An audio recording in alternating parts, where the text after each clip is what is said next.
Mucho gusto, mi nombre es Mauricio Cuadros, soy estudiante de la Universidad UNAD del curso Algoritmos y Programación y les voy a hacer un resumen de lo que se vio en esta materia, un resumen muy sintetizado. Entonces, básicamente, inicialmente vimos un poco de historia de los algoritmos. Los algoritmos realmente no son recientes. Los primeros algoritmos se encontraron en el Valle del Éufrates 2500 años antes de Cristo. La más reciente se conoce eh, al matemático o geómetra Euclides, que en el año 300 escribió Los Elementos. Aún hoy este libro es referente sobre todo en el tema de geometría. Ya de manera un poco más reciente, pues se atribuye eh, la palabra algoritmo, por un lado, a, viene del árabe como cálculo mediante cifras arábigas, y también se le conoce también como la latinización de Al-Khwarizmi, es decir, el nombre de un matemático de origen persa, al cual se le conoce como el padre del álgebra, que vivió en los siglos 17 y 18 más o menos. En términos generales podríamos decir que algoritmo es un conjunto de instrucciones ordenadas, definidas y finitas que permiten encontrar la solución de un problema mediante pasos sucesivos.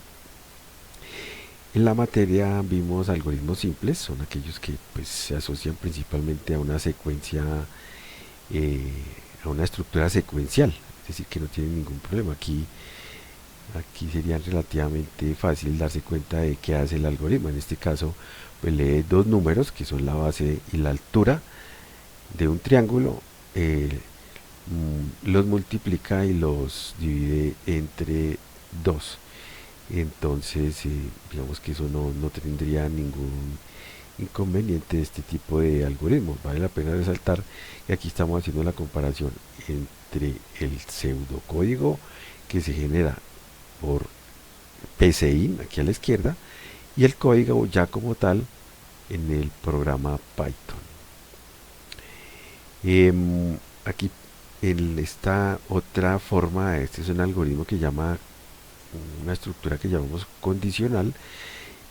Básicamente esta estructura eh, nos permite definir si algo es verdad o no.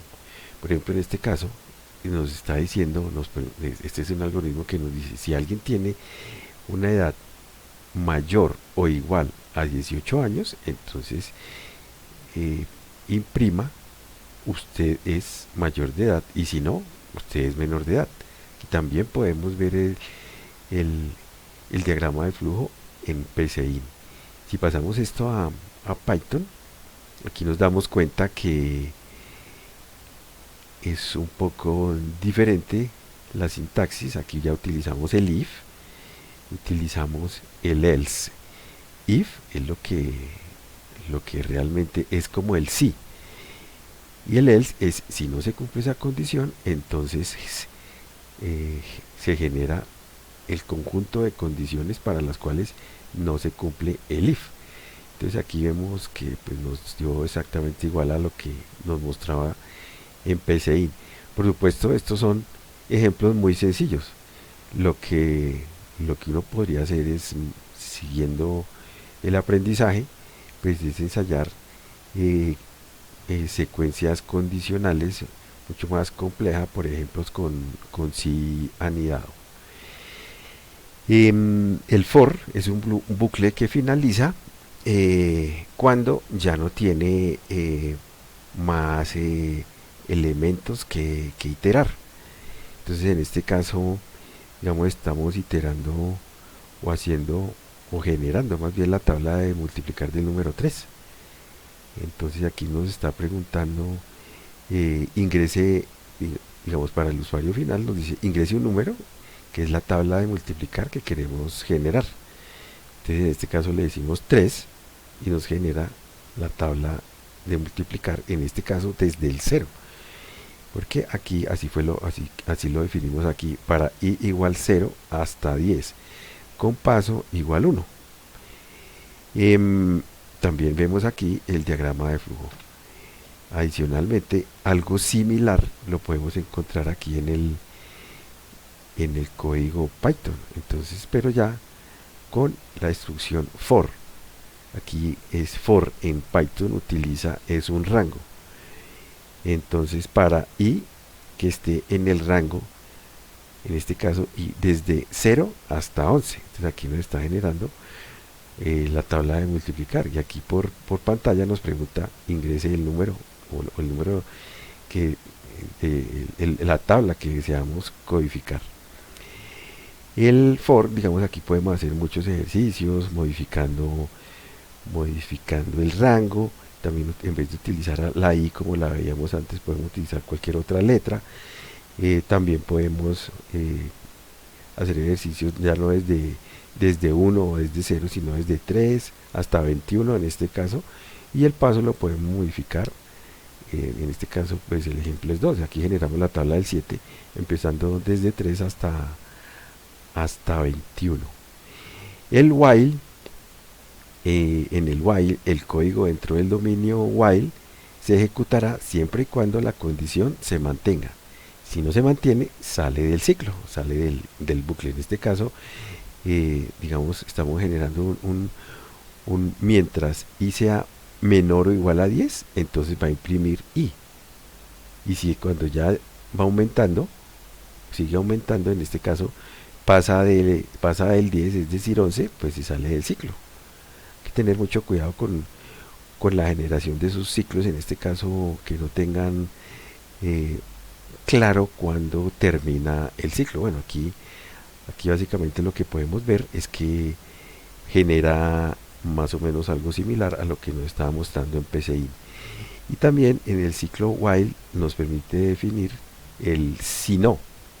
Si no se presenta esa condición, nos entra en el ciclo else. O sea, de lo contrario, else. Las listas, pues básicamente son unas estructuras que permiten almacenar varios valores. Aquí pues hay unos ejercicios que generamos una lista muy pequeña de 4 valores y podemos incluir, sumar listas, etcétera. Aquí podemos ver los ejemplos. Las tuplas es algo un poco diferente porque las tuplas no se pueden modificar. Finalmente las funciones, pues esta es una de las funcionalidades más importantes, creería yo, que tiene Python, aprendidas en la materia, porque una funcionalidad se puede invocar en diferentes momentos de un programa.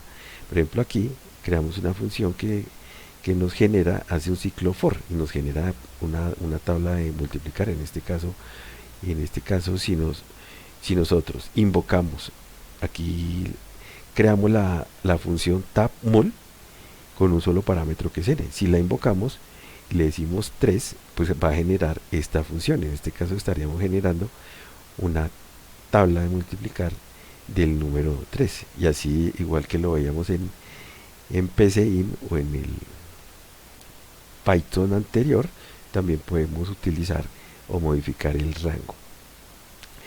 Como conclusión final, pues podemos darnos cuenta que el PCIN es fundamental cuando uno está aprendiendo, porque nos permite generar código con unas palabras intuitivas en español. Podemos mirar el diagrama de flujo. Aparte de eso, nos permite PCIN ver el paso a paso de lo que está haciendo el código, y también de alguna manera nos induce a pensar en la prueba de escritorio, aunque de pronto creería yo que PCIN se queda corto en esa prueba de escritorio y de pronto sería bueno validar datos en Excel o en algún otro programa. Adicionalmente, aprendimos a codificar o hacer estos programas, comparar lo que se hizo en PCIN, lo miramos en PCIN y en Python. Y pues finalmente pues uno también puede validar mucho código que ya se encuentra en, en internet y hacer muchos ejercicios. Finalmente, la bibliografía, aquí la podemos mirar. Aquí se relacionan varios libros y creería que es muy importante este que también se puede encontrar en internet, que se llama Codifica en Python. Ya cuando se guarde este link, pues colocaré el link en este sitio. Muchísimas gracias.